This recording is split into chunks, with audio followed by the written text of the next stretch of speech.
Mike Owens with Inside Fighting, and it's always a pleasure to be joined by Gerald Meershaert, who returns to action facing Brad Tavares at UFC Fight Night. Gerald, always a pleasure, my man. How are your emotions ahead of your return? Hey, good to see you, Mike. I'm doing good. How you been? I'm very well. All the better for catching up with you. It's been, I think, the last time we spoke would have been before the RDR fight. So yeah, it's been quite a while. Yeah, a little bit. I mean, it's still what will this be like 5-ish months between fights, so it's not a super long time, but I've definitely had some quicker turnarounds Mm. before. How have things been since we last spoke?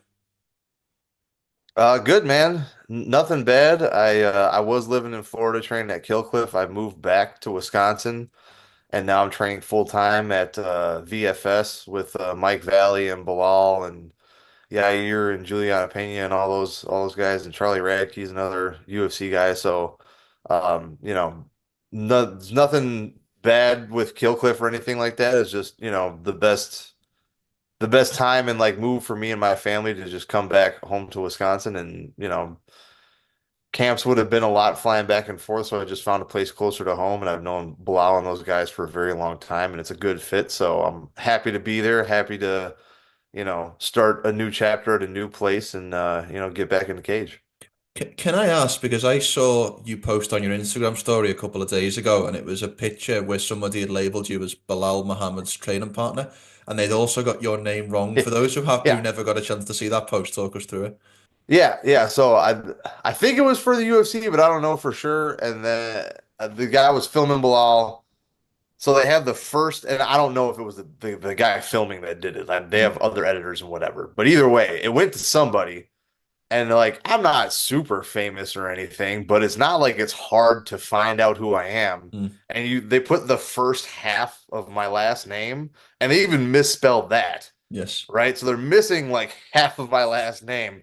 And then they put it as what was it like Gerald Merch, and Yeah. then they had me as his sparring partner.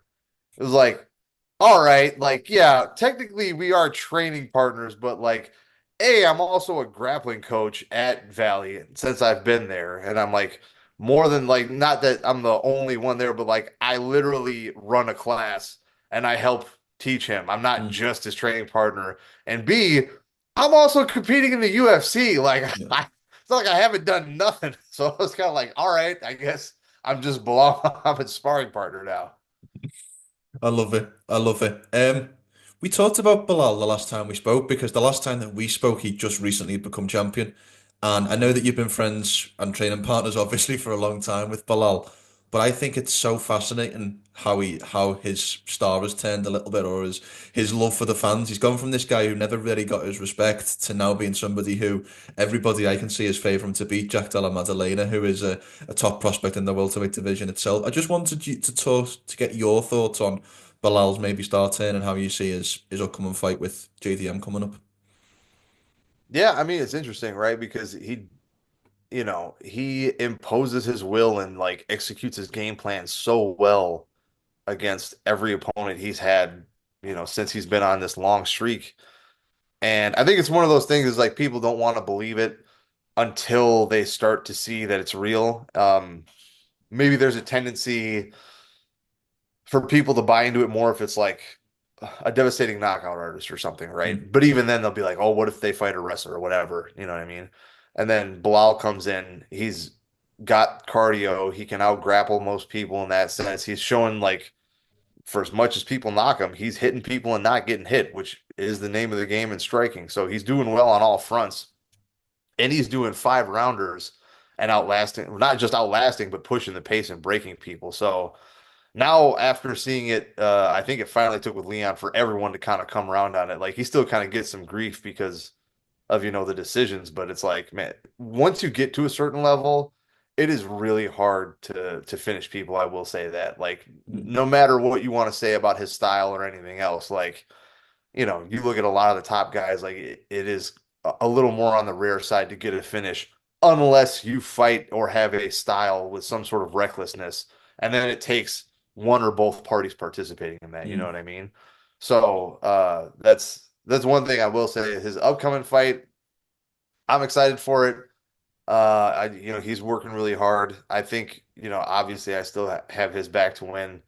I feel like everything he said in his press conferences were like, nothing but respect for Jack. He's a great fighter in his own right. He has a very good skill set, but he, objectively has not fought that level of competition. I think the closest he's come that I can think of would be Gilbert.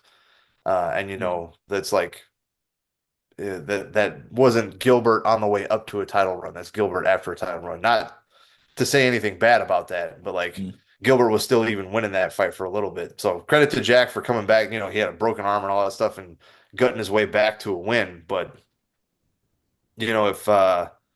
if you can't stop Gilbert Burns from taking you down, you ain't gonna stop Belal Muhammad from taking you down. And the big difference with him versus other people is you can stuff 8 takedown attempts. He's going to try a ninth and a 10th and an 11th and a 12th. Mm. And meanwhile, he's still going to be hitting you in the face. Yeah. So it's not like you're winning just because you're defending takedowns. There are certain guys where, if you stop the takedown, they kind of slow down and you'll win, but it's not the case with him. And I think that's one of the many unique things about Bilal and his fighting style that, makes it so compelling to watch him and, has led him to being on this long winning streak. Yeah, couldn't agree more. Um, let's turn the conversation back to yourself because you've got this big fight coming up with Brad Tavares.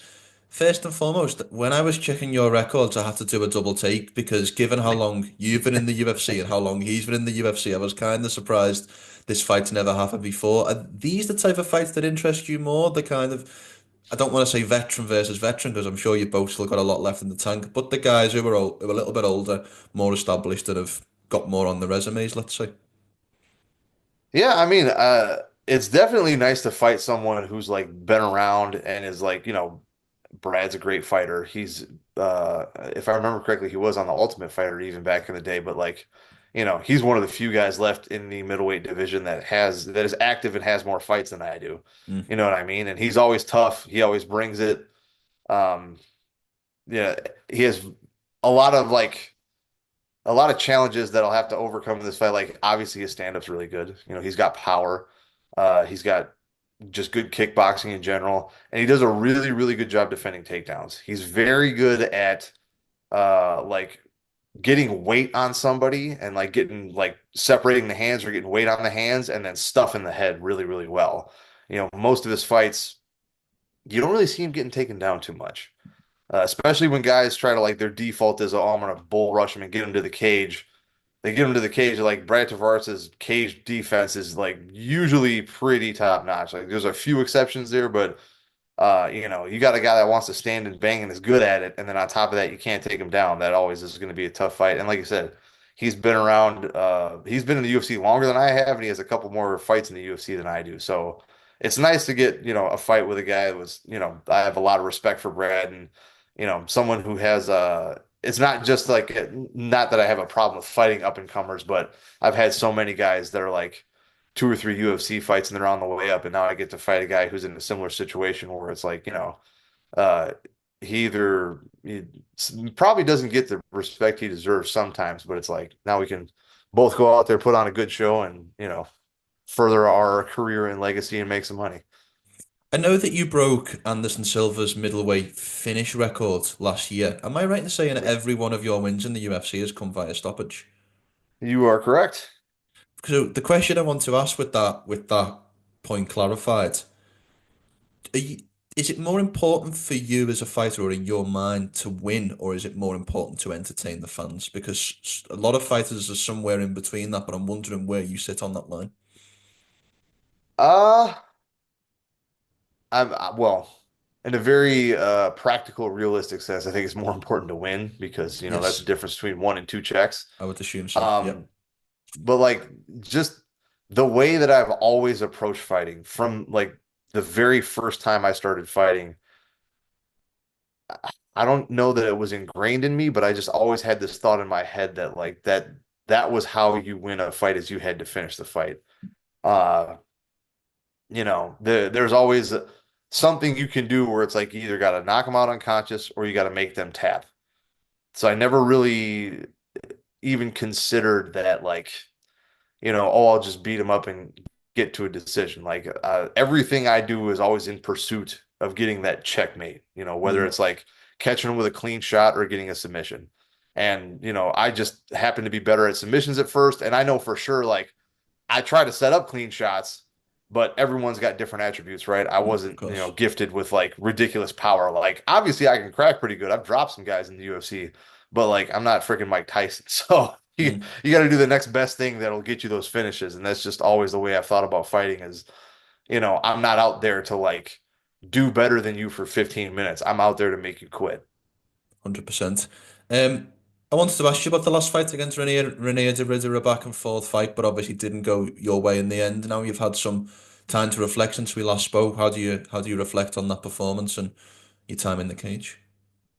Yeah. I mean, there's definitely like some stuff I should have shored up or like preparation could have been done a little bit differently that might have had a more favorable outcome. But that's all like, of course, you can say that stuff after something happens. You know what I mean?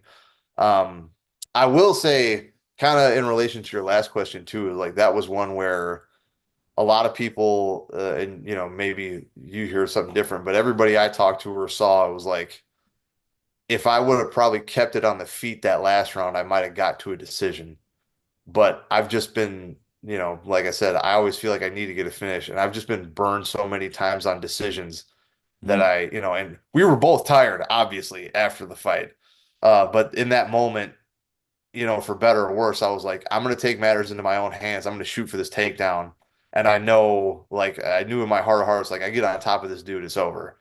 Um, but, he did a good job sprawling and we got in that scramble and he just happened to catch me in a spot where, like, I think 99.9% of people I get out of that position, but I just, zig when you should have zagged and I roll through and he has that arm trapped. And like at that point, I'm just so dead that I can't even like hip bump and get my arm back to defend the choke. And, you got a good grappler on top of you. That's kind of the risk you take. But mm, uh, I'm still not mad about like that specific instance because it's like I still took, I decided whether or not I was going to win or not. And like even if you could say like, oh, well, you were doing better on the feet, or maybe you could have edged out a decision if you would have stayed on the feet. It's like I made the call where it's like, well, I'm going to do this thing and this is going to determine the fight. I'm not going to leave it in the hands of somebody else. And that's, I think at least what fans appreciate about me is like in that moment, I could have just like sat there and tried to jab him to death or mm. like do something weird on the feet, but I was like, no, we're gonna figure this out. We're gonna see what's what right now. How many fighters in the UFC share that opinion or share that kind of philosophy the way you've just described it, do you think? I probably most of them. Mm. I mean, again, and this is the thing, I got nothing against the other way of thinking either. If a guy's No, like, of look, course. the best way is to win is like I'm gonna stay on my feet and follow the game plan. And honestly, like if I was a coach, I'd be like, yeah, do that instead. Mm. Like, don't be so bullheaded. But it's part of being a fighter is like, I want to get in there and fight. I want to figure it out. I want a definite answer. So like, now I think again, had I prepared a little bit differently, I think I put myself in that exact same scenario and I do come out on top. But, woulda, coulda, shoulda. So Mm. I still, but that's the thing. Push come to shove, I'm still gonna put myself in a position where it's like, you know, I I'm gonna try and get the finish right here, even if that possibly puts me at risk. Yeah, 100%. I have to ask you about the champion in your weight class, Dricus Du Plessis. He defended his title for the second time against Sean Strickland at UFC 312, and I love asking other middleweights in the UFC division about their opinion on Dricus because I get so many different responses. Some people think there's a method to the madness, some people just quite can't see it. I'm wondering where you stand on Dricus Du Plessis' funky style and ultimately what he's done at 185. No, I'll say the same thing I said when people first started asking this question. Like, stop worrying about what like looks pretty and like is it effective? And it Yes. is effective. I mean, I know I've seen him too say some stuff where people be like, "Oh, he like does this outside step and pivot or whatever." And it's like, I don't know that it's necessarily all that, but like if you follow certain simple rules, like, as far as maintaining distance and like I'm gonna land this strike and get out of the way, you know, the how you do that doesn't really matter that much as long as you're accomplishing that goal. Like, for example, you get someone like Izzy who's really lanky and like, obviously striking, you want to hit and not get hit. He wants to like peck at people and set up big shots. So, and he Mm. does a really good job doing it, like looking pretty, counter striking, and all that stuff. Well, Drickus can do the same thing, but he's got different advantages and different stuff like that. So like maybe it's a blitz and I like peppers you coming in and then like exits out on an angle. And it Mm. just looks different because it's a different body type. You know what I mean? Yeah. And like if anyone knows it's me because like I've had matches too before, like you look at my fight with Muradov, like did my striking look pretty? Absolutely not. And I took some shots, but when I threw that left hand, I cracked that guy. I Mm. mean, so it's Yeah. like little glove striking is not going to look like, or sometimes it will, but it's not always going to look like straight up kickboxing. It's not always going to look like Muay Thai. It's not always going to look like boxing where it looks the way you think pretty striking should look because there are a lot of other things going on. Mm. So, the guy's effective. It works. So I'd like everyone's got to get past this like, oh, it's sloppy, it looks ugly or whatever it is. Be like, look, it's working. It Figure out works. how to beat it or just like who cares? Like maybe like the whether or not it's pretty doesn't matter because it's a fist fight. You know what I'm saying? Yeah. Very, very true. I think people do maybe get caught up in the actual technical aspects, but as you say, it works, it wins some fights, it gets some finishes. So maybe that's what people need to be more concerned about. Last question from me. Thank you as always for your time. I think I've asked you this one before, so you can answer it however you like. But in a perfect day, as you envisage fight day on the 5th of April, how do you walk me through what a perfect day looks like from morning to night? Oh, wake up feeling good, you know, hungry, eat plenty of food. Everything goes smooth as far as getting into the shuttle, going to the apex, all that smooth, get my hands wrapped, body feels good. I feel energetic, feel like a spring all the way round up, ready to explode. Everything lighthearted, feeling fun, having fun, go out there, have a good fight, perform, push myself, and get my hand raised. I love it. Well, Gerald, thank you so much for your time as always. Always good catching up. Have a great and safe rest of camp. And if we don't speak before, then best of luck for the next fight. Hey, thanks, Mike. Appreciate you.